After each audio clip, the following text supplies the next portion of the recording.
एक नाम में एक रहस्यमयी शक्ति होती है। डॉलोरस हाल की घटनाओं से अभी भी सदमे में है। समझती है कि एक सच्चा नाम बोलने से कारण और प्रभाव बदल सकते हैं। एक ऐसी शक्ति जो आयामों के पार काम करती है। योद्धा के पवित्र नाम के लिए अपनी बेताब विनती को याद करते हुए वो अपनी आंखें बंद करती है और शांत भाव से आखिरकार वो नाम बोलती है, वैन। जैसे ही नाम बोला जाता है, शुद्ध सुनहरी दिव्य ऊर्जा का एक बड़ा विस्फोट होता है। उनमें से पूरे तहखाने को एक चकाचौंध करने वाली रोशनी से भर देता है। जब रोशनी फीकी पड़ती है तो दानव बेलियन अपने चेहरे पर एक क्रूर मुस्कान के साथ वहां खड़ा होता है। वो मजाक उड़ाते हुए टिप्पणी करता है कि उसे सुनहरी लहर में दफनाया गया है, कुछ ऐसा जो ज्यादातर इंसान चाहेंगे। दानव उन्हें ताना मारता रहता है, कहता है कि संत डॉलरिस की मौत नाइटआउट का आखिरी खाना होगी, एक ऐसा भाग्य जो दुनिया के प्राकृतिक नियम द्वारा तय किया गया है। जैसे ही वो बोलता है, सोने के सिक्कों का अंतहीन समुद्र हर्ष पर जोर से कांपने लगता है। कंपन इतना तेज होता है कि ये दानव को हैरान कर देता है। उसकी घमंडी नजरें असली सदमे में बदल जाती हैं, क्योंकि वो सोचता है कि ये कंपन कहाँ से आ रहा है। सोने के नीचे से एक शानदार सुनहरी रोशनी निकलती है और मजबूत होती जाती है। बेलियल के राक्षसी चेहरे से पसीने की एक बूंद टपकती है, क्योंकि एक भयानक विचार उसके मन में आता है। शक्ति के एक अद्भुत प्रदर्शन में सोने के सिक्कों के पहाड़ आंशिक रूप से ऊपर की ओर फटते हैं, तहखाने के केंद्र में एक साफ रास्ता बनाते हैं। इस रास्ते के बीच में तेज रोशनी से घिरे वाकिर और डॉलरिस खड़े हैं। उनकी आंखें एक लाल चमक रही है और दूसरी पर एक पवित्र क्रॉस है, एक मजबूत संकल्प से भरी हैं। वे एक साथ खड़े हैं, पूरी तरह से शक्ति से भरे हुए। वाकिर अपने शक्तिशाली लाल आभा से घिरा हुआ है, जबकि डॉलरिस उतनी ही मजबूत सुनहरी आभा बिखेर रही है। बेलियल अविश्वास में चिल्लाता है, घटना को पहचानते हुए कि ये क्या है, एक सच्चा जागरण। पूरी तरह से भ्रमित होकर दानव निराशा में दहाड़ता है, चिल्लाता है कि ऐसा नहीं हो सकता। डॉलरिस से आने वाली तेज सुनहरी रोशनी इतनी तीव्र है कि ये शक्तिशाली दानव को जमीन पर हाथ रखकर खुद को संभालने के लिए मजबूर करती है, अपनी आंखों को ढालते हुए।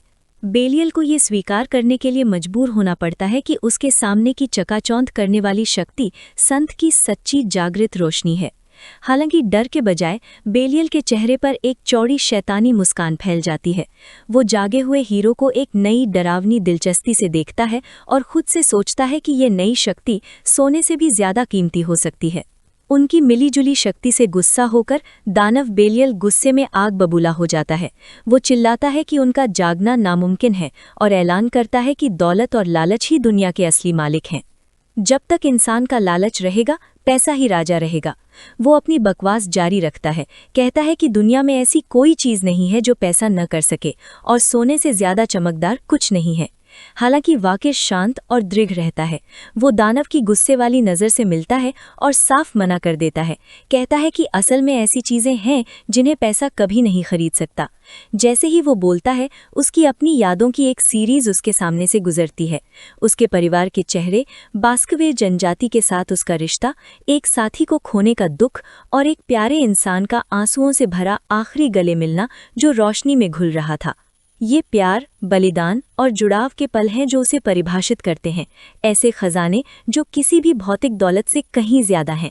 ये बताया जाता है कि वाकिर और डॉलरिस के बीच का बंधन सोने से भी ज्यादा चमकता है, जो बिना रोशनी के सिर्फ एक फीका पत्थर है। वाकिर का शैतानी खंजर शुद्ध लाल ऊर्जा के एक विशाल क्रिस्टल ब्लेड में बदल जाता है।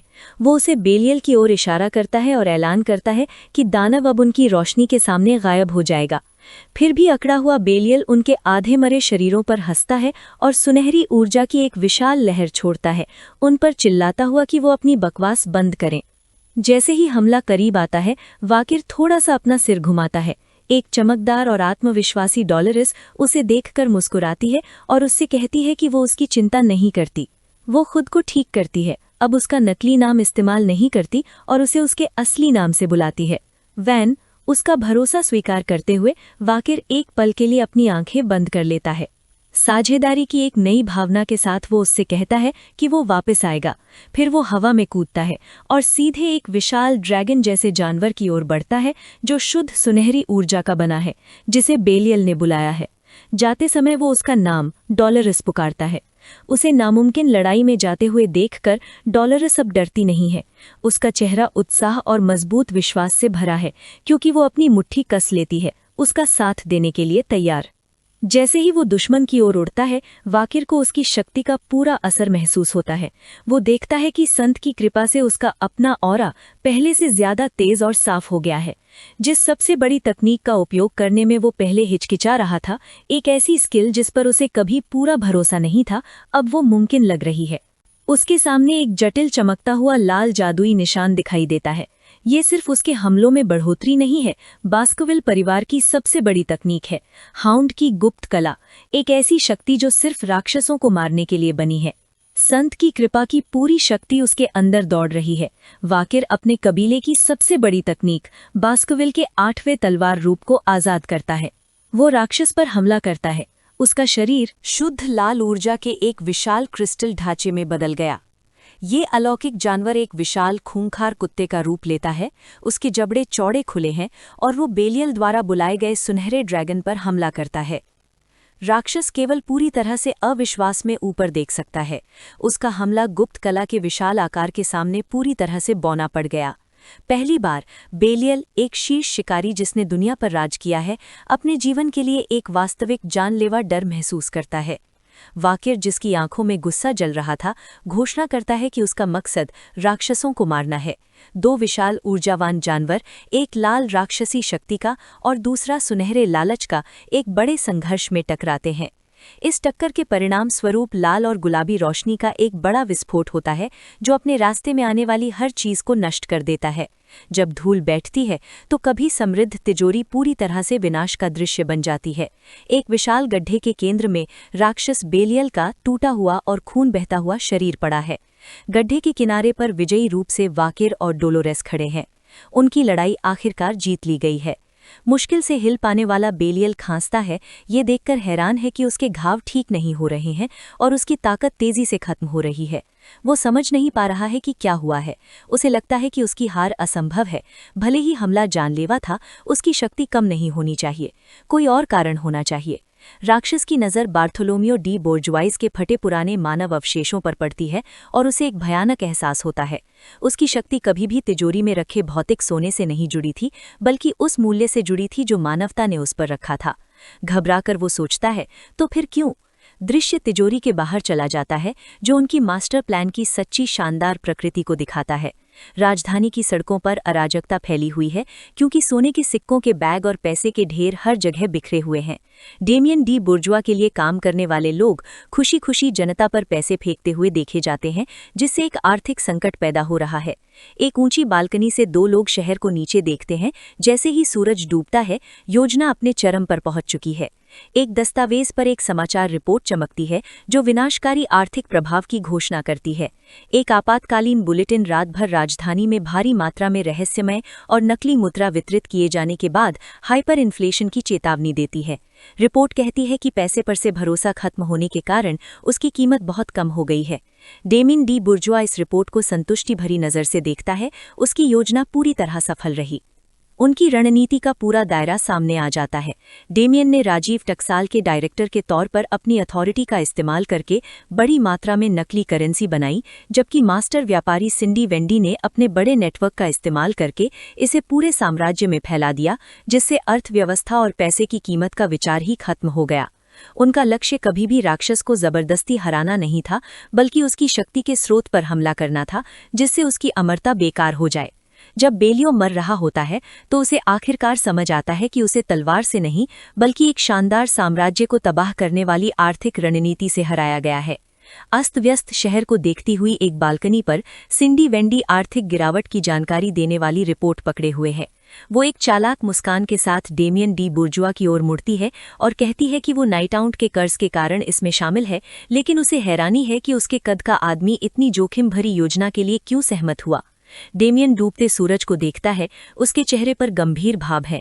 वो बताता है कि नाइटआउट ने उसके लिए कुछ ऐसा किया जो दुनिया का कोई भी पैसा या कीमती खजाना कभी नहीं कर सकता था। इसके अलावा वो आगे कहता है कि नाइटआउट की शक्ति उधार लेकर वो अपने परिवार से बदला ले पाया, जो वो इतने लंबे समय से लेना चाहता था। इसके लिए वो सब कुछ कुर्बान करने को तैयार था। सिंडी वेंडी अपनी बाहें मोड़ती है, ये मानते हुए कि वो समझ सकती है क्योंकि वो खुद भी ऐसी ही स्थिति में थी। वे दोनों सहमत हैं कि उन्होंने खुद को एक सच में खतरनाक आदमी के साथ मिला लिया है। डेमियन कहता है कि उन्होंने जो अराजकता फैलाई है वो अस्थायी है। चूंकि नकली पैसा जादू से बनाया गया था, इसलिए इसका असर शायद सिर्फ 1 घंटे तक रहेगा। हालांकि वो सोचता है, नाइट आउट जैसे आदमी के लिए समय का वो छोटा सा हिस्सा दुनिया का भाग्य तय करने के लिए काफी है। वापस तबाह हुए खजाने में विकिर बार्थोलोम्यू के टूटे हुए शरीर के ऊपर खड़ा है। वो ऊपर देखता है, ये देखते हुए कि 1 घंटा पूरा हो गया होगा। राक्षस अब अपनी शक्ति के स्रोत के बिना पूरी तरह से लाचार है। अब उसके पास सोखने के लिए और सोने के सिक्के नहीं हैं और उसकी ठीक होने की शक्ति खत्म हो गई है। डोलोरेस के पीछे खड़े होने पर विकिर हारे हुए राक्षस के पास जाता है। उसका लाल खंजर जानलेवा इरादे से चमकता है। वो घोषणा करता है कि बेलियल की सारी दौलत अब बेकार है और उसे अपनी मौत के लिए तैयार रहने को कहता है। वो हैरान होता है जब मरता हुआ बार्थोलोम्यू हल्की हंसी हंसता है। उसके खून से सने चेहरे पर एक चुनौती भरी मुस्कान होती है। विकिर चिंतित डोलोरेस को देखते हुए पूछता है कि इतनी मजेदार बात क्या हो सकती है। राक्षस का चेहरा एक भयानक पागलपनी भरी मुस्कान में बदल जाता है और वो पूछता है कि क्या उन्हें सच में लगा था कि वो बिना किसी तैयारी के आया होगा। अचानक जमीन से एक विशाल और जटिल बैंगनी जादुई घेरा निकलता है, जो विकिर और डोलोरेस को अपने शक्तिशाली प्रतीकों के अंदर फंसा लेता है। अपनी आखिरी सांस लेते हुए बार्थोलोम्यू अपनी आखिरी भयानक क्षमता बताता है।